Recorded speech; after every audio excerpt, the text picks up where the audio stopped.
Good evening, everyone, and welcome to the webinar on update on lung cancer role of molecular biomarkers. It gives me great pleasure to invite our first speaker, Dr. Ankit Batra, medical oncologist from Dehradun. Over to you, sir. A very good evening to everyone. Am I audible now? Yes, sir. So, at the outset, I would like to thank Dr. Lal Pathology for organizing this GME and our event manager, Kavina Kresan, for coordinating everything perfectly.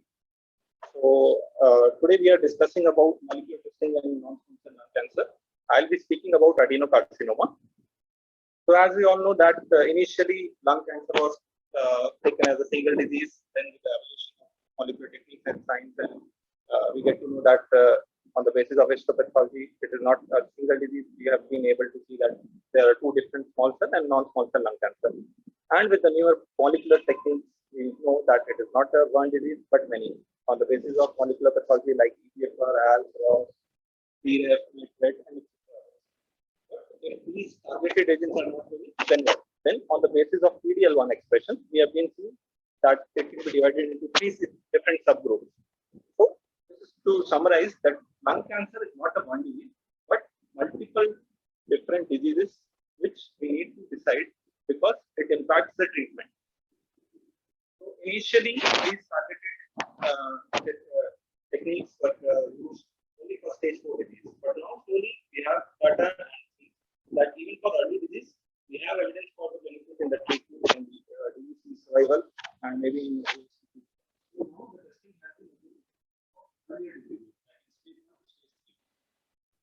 Sorry to interrupt, sir. So you're not audible, sir. Am I audible now? Yes, sir. So you're audible now. Okay. So, when we have a diagnosis of non-small cell lung cancer, especially adenocarcinoma, we tend to divide into two things, like early stage or advanced stage. So first, early stage, we'll look into the early stage. So in early stage, we plan either neoadjuvant treatment or adjuvant, depending on the stage. If you're planning neoadjuvant treatment, then there is no need of molecular testing or PD-L1 IHC. And regarding of all this testing and PD-L1 status, we can plan chemo-based treatment with immunotherapy in tumors which are more than 4 centimeters or node positive disease. But when the advanced disease is there and we are planning adjuvant treatment, then in that cases, molecular testing in the form of EGFR and PD-L1 IHCs have been advocated. And like, for example, in stage 1B to 3A, if EGFR mutation have been present, then adjuvant TKIs have been shown to have a significant DFS benefit. So this is just one example, a phase 3 ADORA trial, which was a landmark trial published in NECM in 2020. That has shown a significant DFS improvement in overall population basis with the use of adjuvant TKIs in the form of osimertinib with a hazard ratio of 0.2, which was very significant and never seen in the history of oncology.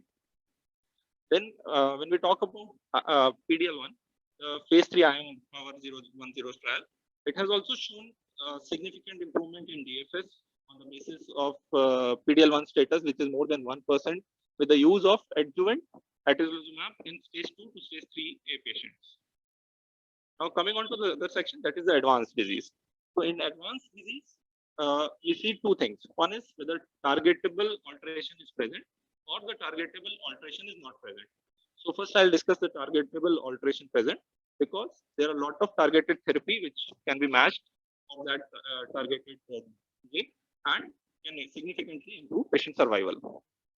So in 2022, there are total 8 molecular biomarkers which have been advocated, like first is EGFR, ALK, ROS1, BRAF, NTRK, RET, MET exon 14 skipping, and KRAS.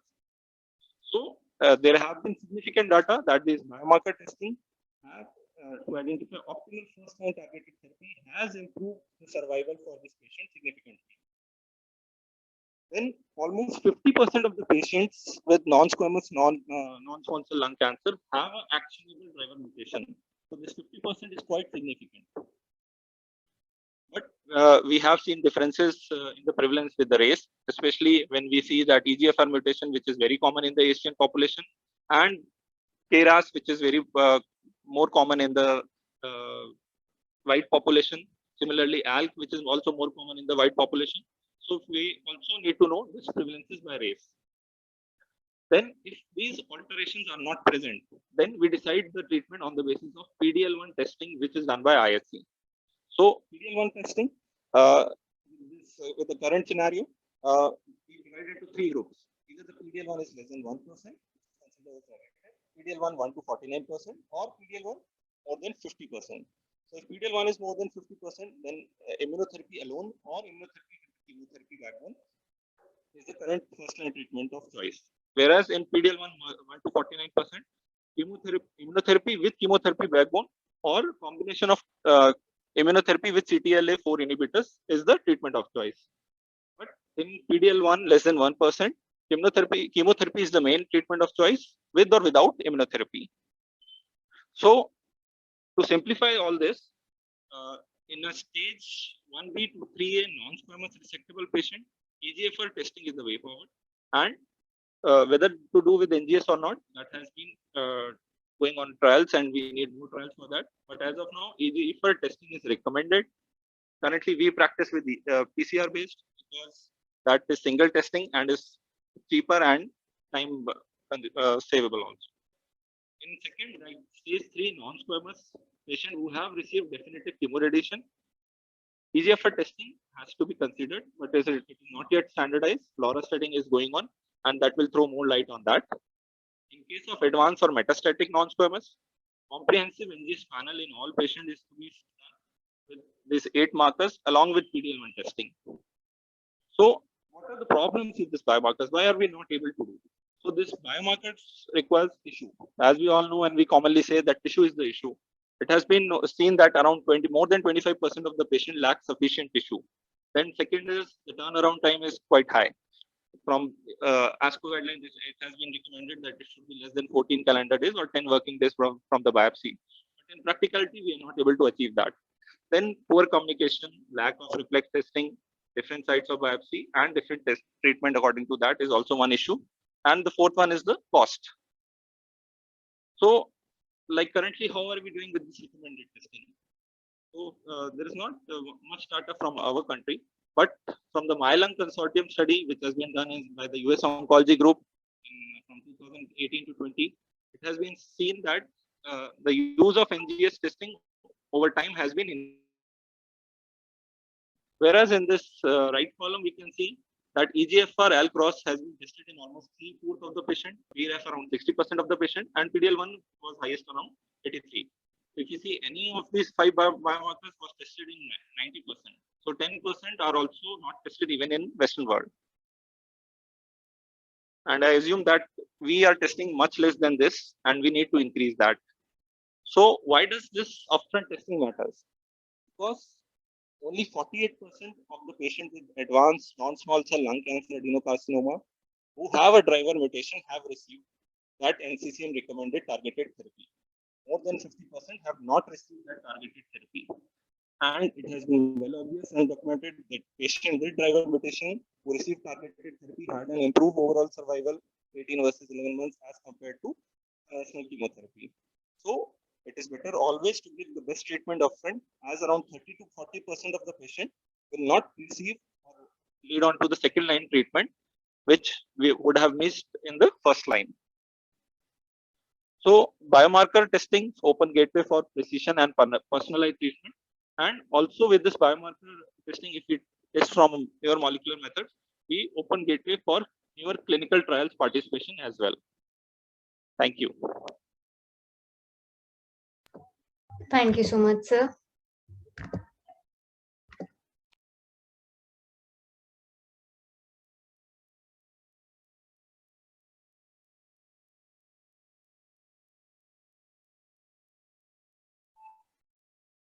I would now like to invite our next speaker, Dr. Shalava Arora, oncologist from Halwani.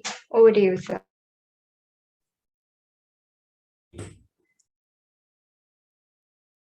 Right.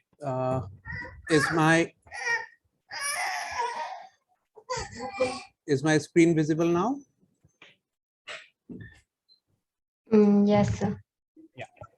Okay. So, thank you, Dr. Ankit, for this informative talk. and I'll just proceed with the biomarker testing in squamous cell carcinoma. So what I'll be discussing, whether we need to do biomarker testing in squamous cell carcinoma.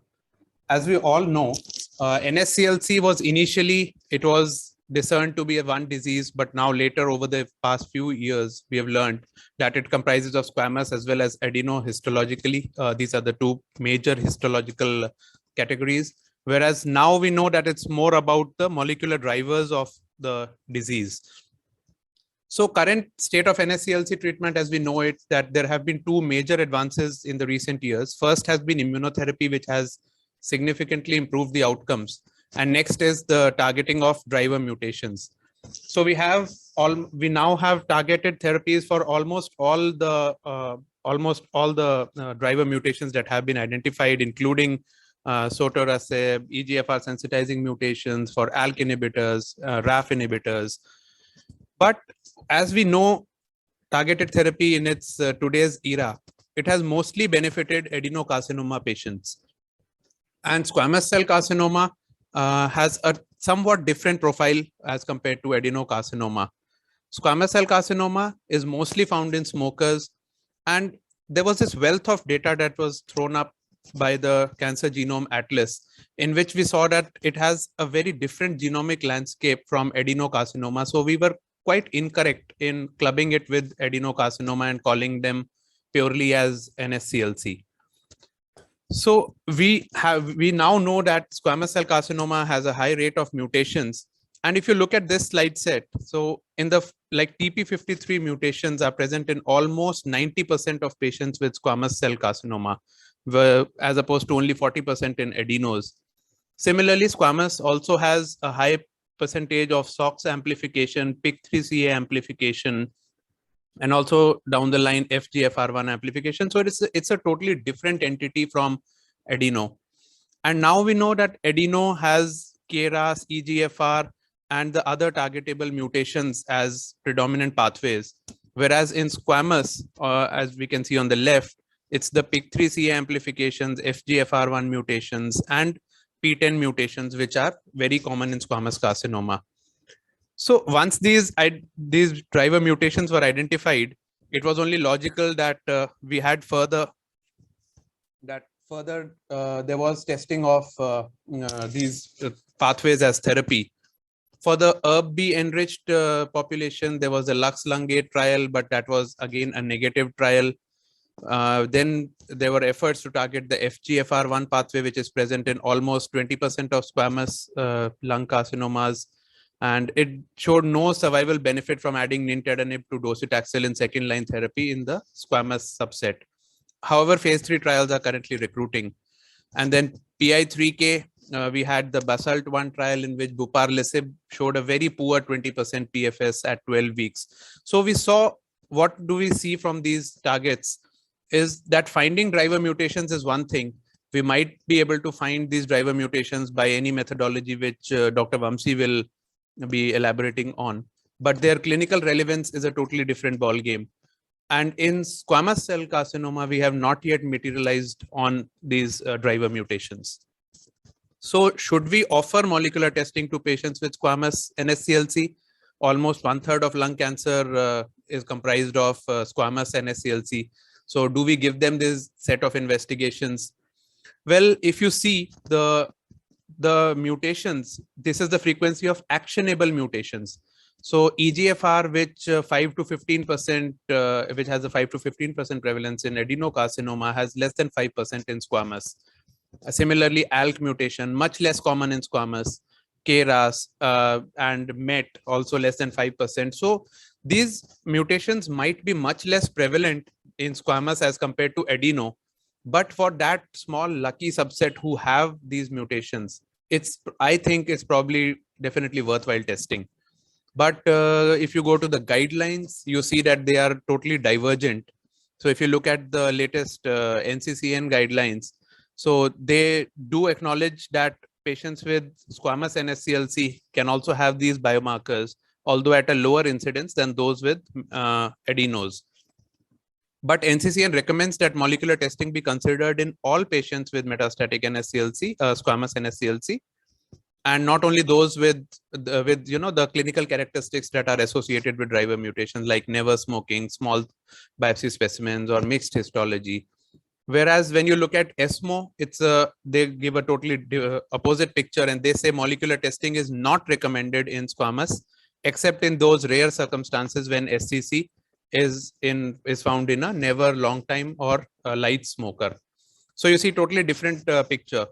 However, at this point, if we look at the trials of targeted therapy, for instance, if we look at the CROWN trial, which compared lorlatinib versus crizotinib, or if we look at the FLORA trial, in which they looked at osimertinib.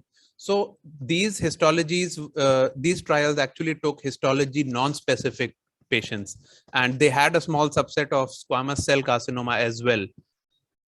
So I would conclude by saying that squamous carcinoma surely is lagging far behind adenocarcinoma in terms of actionable mutations and their implications into clinical practice, but definitely change is on its way. And at this point, I would offer molecular testing to all patients with squamous cell lung cancer, so that at least a small subset who can benefit do not get left behind. Thank you. Thank you, sir. Thank you, sir. I would now like to invite our next speaker, Dr. Vamshi Krishna, Head of Genomics from Delhi. Over to you, sir.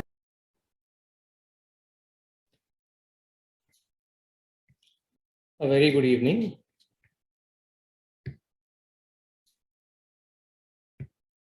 Good evening, sir. Thank you for this opportunity to talk. And can you see my slides? Yes, sir, we can see your slides. So I'm going to talk about the non-small cell lung carcinoma diagnostic aspects. Histological classification of non-small cell lung carcinoma by WHO and IASLC. Three main subtypes, as you must have heard earlier. Squamous cell carcinoma, nearly about 30%. It is centrally located and has a strong association with smoking. Adenocarcinoma constitutes about 55%. There is a lot of histologic heterogeneity, which is the confusion for which we look at immunohistochemistry. And there is large cell carcinoma. So how do you establish a diagnosis? By liquid biopsy, by a tissue biopsy, and liquid biopsy, I'll come back to it later. In a tissue biopsy, an ideal fixation type would be 6 hours to 24 hours for small biopsies, and near about 24 hours to 3 days for a surgical specimen. So if it's well fixed, only then we will be able to extract the biomarkers, which would be useful for the therapy. Hematoxylin and eosin, one section, and one section each for squamous cell carcinoma IHC, which would be P40, or one for adenocarcinoma in the form of napsin or TTF1, which is usually preferred. So what used to happen then? Non-small cell lung carcinoma was one disease. And as Dr. Ankita just mentioned, it is now being bifurcated into squamous cell carcinoma, adenocarcinoma based on histology. And now we are looking at the molecular subtypes of these carcinomas, the non-small cell lung carcinomas. Most of the driver mutations we do not know, about 30%. Nearly about 25 to 30% is KRAS mutations. One of the important ones which we are acknowledging these days is KRAS G12C, which has a companion diagnostic.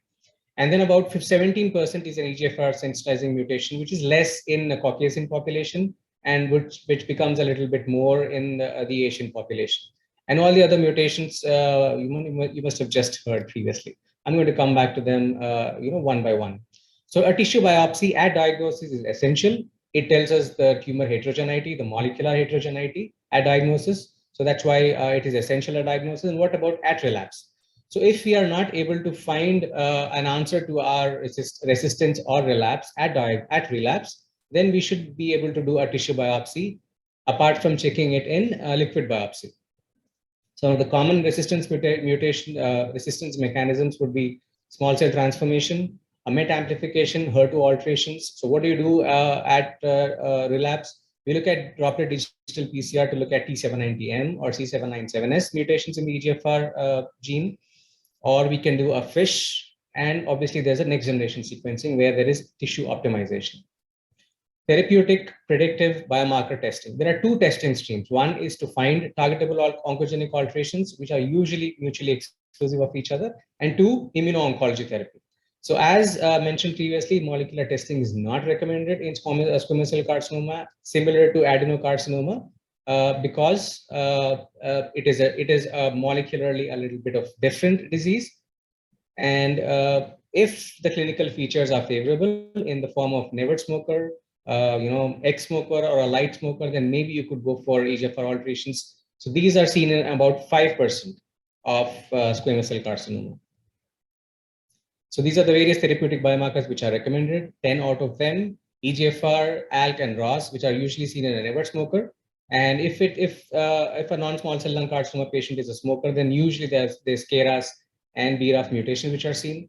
RET, MET gene rearrangements, HER2 gene rearrangements, NTRK1, 2, and 3 gene fusions, and the PDL1, which is usually done by immunohistochemistry. So these are the latest NCCN guidelines, which you must have just seen, in which you look at the EGFR gene mutations, KRAS G12C specifically, sotorasib, Lumakras, which is companion diagnostic, ALK gene rearrangements, ROS gene rearrangements, RET gene rearrangements, BRAF V600E specific point mutation, NTRK gene fusions, then MET exon 14 skipping mutations, and the immunotherapy in the form of PDL1 testing. EGFR exons 18 to 21 are usually tested. 85 to 90% are L858R and EGFR deletions in the exon 19. These are checked by different techniques in the laboratory, which is Sanger sequencing, real-time PCR, next generation sequencing, and a droplet digital PCR. The sensitivities of these are different. I'll come back to it later on. But these are the various techniques that you can look at for the exons 18 to 21 EGFR mutations in a non-small cell lung carcinoma.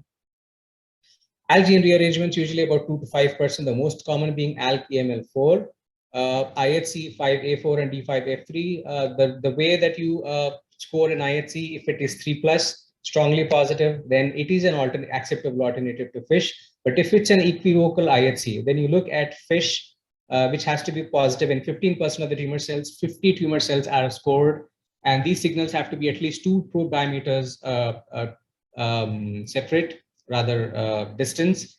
And the companion diagnostic crizotinib-based treatment is for VISIS, which is the probe that we use at Lalpath Labs. 2 to 3% are ROS1 gene rearrangements. You have common fusion partners, including GOPC. D4, D6, and SP384 are the two IHCs that we use here, but they're not recommended as primary treatment determining test. So interpretation of ROS1 by IHC needs to be made in for the treatment, but for which it is challenging. But then still, we also have the backup as NGS, where tissue optimization is done. RET gene rearrangements, one of the common fusion partners is KIF5B. ABCAM antibody AB134100 is not again recommended as the treatment making decision making for treatment. RET FISH is also challenging, but which is what is recommended. So the threshold is 15%, similar to ALK. KRAS G12C accelerated FDA approval for Lumakras, sotorasib, which is a companion diagnostic, which is mutually exclusive to EGFR, ALK, and ROS. And the various techniques in the lab that we use are real-time PCR, pyro sequencing, wherein we can go for 1% sensitivity. Next generation sequencing is the best, and droplet digital PCR, where SNPs can be found out at a very sensitive percentage. BRAF V600E, a point mutation, which is seen about in 2% of non-small cell lung carcinoma. Therapeutically, dabrafenib, trametinib can be used. Sanger sequencing and allele-specific PCR, wherein the mutant allele is picked up, the V600E. Real-time PCR, where a 1% sensitivity is seen. Next generation sequencing and a droplet digital PCR. These are various techniques which are available in the lab for us, and based on the tissue percentage, the tumor percentage, are based on whether if it's a biopsy or a specimen, we are able to use all these techniques to find out if the mutant allele is present or not.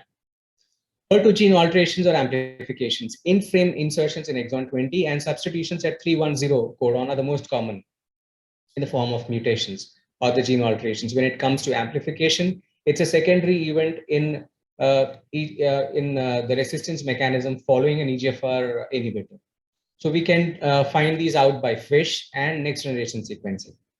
NTRK gene rearrangements are rare. Both NTRK 1, 2, and 3 are a valid screening options, and a positive IHC requires confirmation by FISH or NGS. MET gene alterations. Initially, they were reported as secondary resistance mechanisms to EGFR mutant lung cancer. However, they are seen in a non-small cell lung carcinoma as well. The oncogenetic mechanisms being amplification. So these code in for the hepatocyte growth factor receptor. So the amplification amplification by this gene would cause more of the receptors to be expressed, and that is where your oncogenesis starts. A tyrosine kinase domain mutations can result in constitutive activation of the receptor. And then there is MET exon 14 skipping mutation, which is better identified using RNA. So we have an OncoMind focus assay, which looks at RNA fusions. So this is better for an exon 14 MET skipping mutation compared to a DNA sequencing. If you look at FISH, MET to CEP7 ratio, high, more than 5, is what is required, because if you look at low or intermediate scoring of MET amplification by FISH, which is synchronously seen in most of the other mutations which are seen in lung carcinoma, nearly about 63%. So IHC SP44 that we do by Ventana, but confirmation is by FISH or next generation sequencing. When you look at the program death ligand 1 IHC, which is mandatory for all advanced non-small cell lung carcinomas, it is seen in about 24 to 60% of non-small cell lung carcinomas. Validated clinical trial of pembrolizumab, they used the 2,2C3 monoclonal antibody, but we use the DACO as well as Ventana in our lab. And if at the first line treatment, if it is more than 50%, then it is useful for immunocheckpoint therapy, or more than 1% in the second line. Tumor mutation burden seen in about 40% of non-small cell lung carcinomas, and tumor mutation, the latest from the peripheral blood, from the circulating tumor DNA, it allows for the rapid and less invasive testing, and it is also representative of the heterogeneity of these metastatic lesions from non-small cell lung carcinoma, like CNS metastatic lesions being the most common, and this is usually done by next generation sequencing. So what about liquid biopsy? I said I'll come back to it. At diagnosis, it lacks sensitivity, but it is a standard of care at many of the universities in US. It is not in the guidelines yet, but yes, it is a standard of care to check for liquid biopsy alterations, especially for EGFR alterations at diagnosis. And if you're not able to find any alterations, if it's a negative test, then you definitely need to go in for a tissue biopsy, which gives you the tissue heterogeneity and which gives you many other mutational targets. At relapse, can you do a liquid biopsy? Yes. So if it was an EGFR mutated lung carcinoma, then to look at T790M or to look at C797S at relapse, it is very much recommended a liquid biopsy. If you're able to spare the patient from an invasive procedure who's already failed, then yes, a droplet digital PCR for T790M or C797S is very much recommended at relapse. So what about tissue optimization? I've spoken about so many testing methods in the form of immunohistochemistry, in the form of FISH, in the form of various other various mutations that are seen in non-small cell lung carcinoma. But how many slides would you use for confirmatory FISH or an immunohistochemistry? Lots. So which is the reason why next generation sequencing is a better technique. Tissue optimization happens there. Next generation sequencing will give you about sensitivity of 1%. So pyro sequencing, especially Sanger sequencing that we usually ask for to look for EGFR alterations from exon 18 to exon 21 is not recommended at the moment because sensitivity is less. You require 10 to 15% of tumor cellularity, and of which the DNA is really fragmented, and it's not recommended. So you look for next generation sequencing 1 to 2%, wherein you can also use the liquid biopsy for next generation sequencing. Quantitative PCR in the form of real-time, ARMS PCR, which is Therastream, FDA-approved companion diagnostic for EGFR mutations. And the latest is EGFR plus, wherein you look at 42 mutations, which which is what we're going to start here in our lab, possibly from this month onwards. Droplet digital PCR is my personal favorite, wherein it gives the best sensitivity even for a liquid biopsy. So this is the stats of a 12 gene lung cancer panel that we have. This is not representative of the real world scenario. We got KRAS 15%, EGFR 31%. These are patients already which are diagnosed of specific mutations or of adenocarcinoma. So this is not the real world scenario, especially when it comes to non-pathogenic. Yes, it is clear. Nearly about 30%, we find no mutations whatsoever. So these are the various panels that we offer: cancer-targeted gene lung panel, 12 gene lung panel, an oncomine focus assay, which is important, which is good. This focus assay is validated for gene fusions, which the various gene fusions that we just spoke about, and we also do tumor mutation burden. So to end with this, driver mutations in squamous cell lung carcinoma is obviously are different, as Dr. Ankit has mentioned, but in about 5% you look at EGFR mutations. So, you kind of, based on whether if it's a, if you're able to kind of miss, maybe if it's an adenocarcinoma, and so you have missed looking at the adeno component in a biopsy. So, if it's a female patient, if it's a non-smoker, then I think you should, possibly go in for an EGFR mutations. And thank you for your patient listening. I'll end at this slide. Thank you so much, sir. We request all our attendees to post if they have any questions for the speakers in the chat box.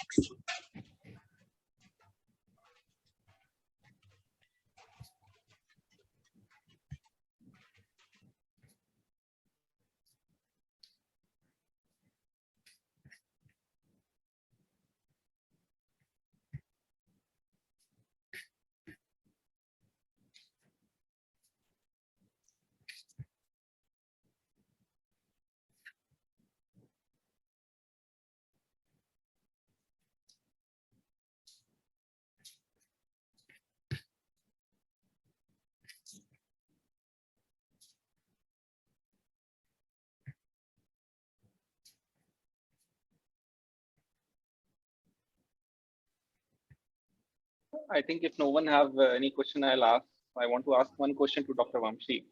Yeah. Okay. So, like most of this data which we are seeing, sir, percentage of the mutations is mostly from the Western world.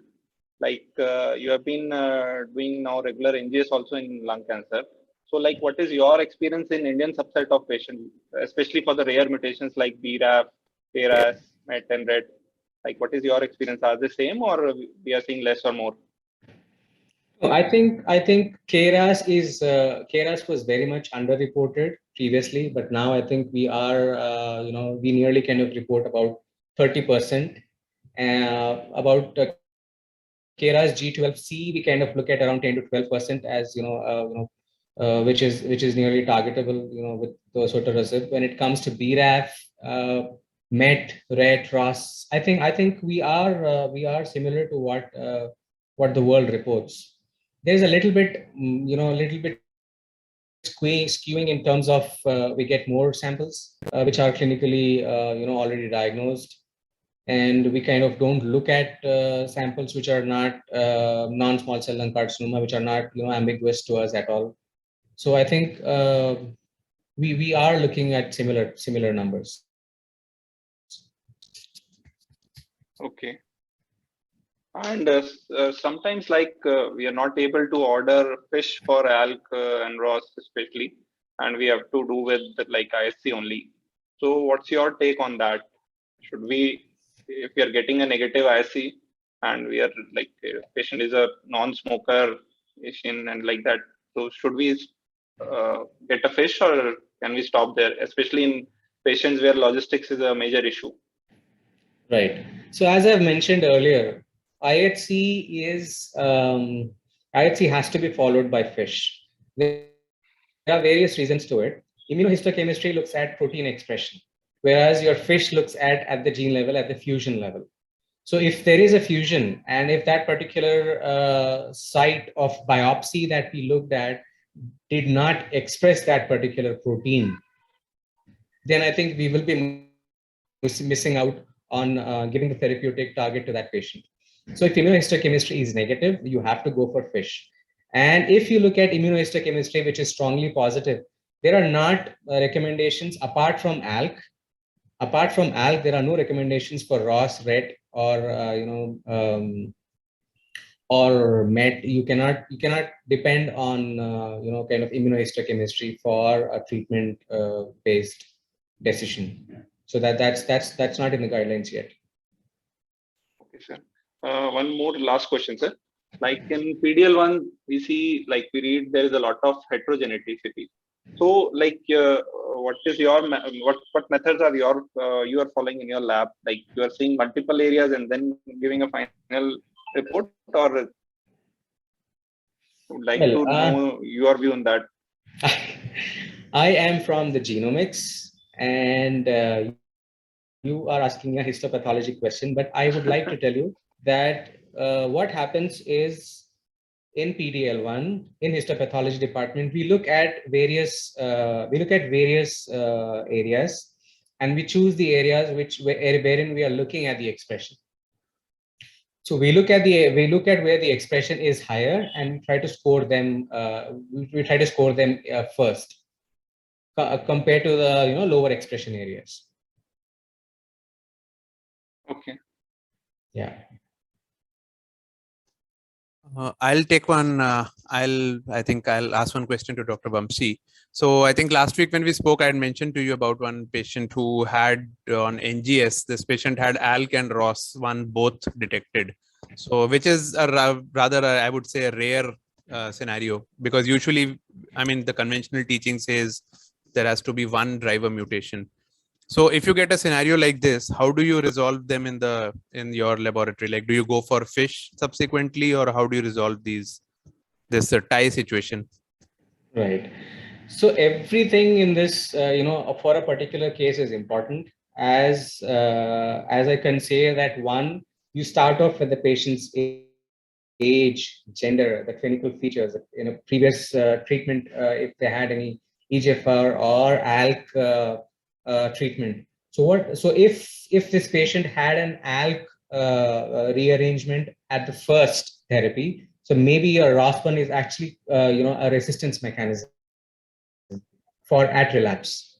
So there are very sort of one odd studies which talk about that, but ALK and ROS being primary driver mutations at diagnosis, I think is very rare, and it's not easy for us to accept, which is the reason why we look at immunohistochemistry, FISH, and next generation sequencing. And if all those three are correlating from the laboratory side, I think, yes, that is a true mutations, or rather alterations, that we are detecting, and that is when a report is released. Because we understand the biology of the disease, we will have to go in for double, triple confirmations.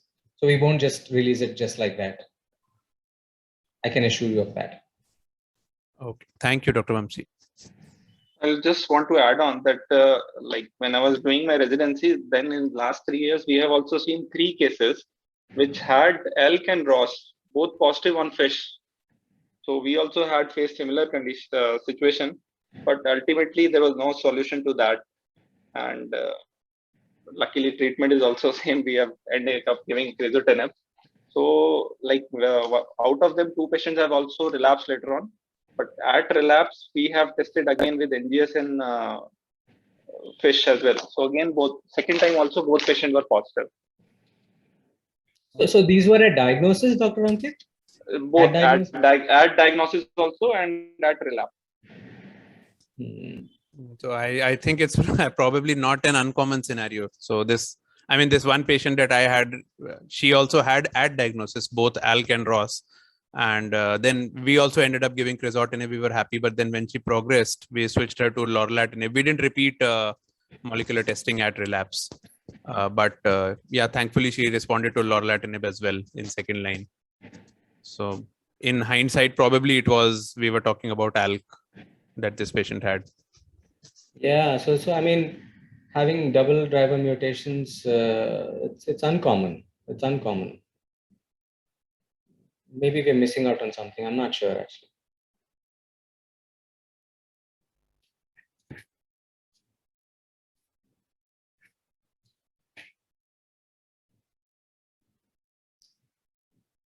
Any questions at all from the audience?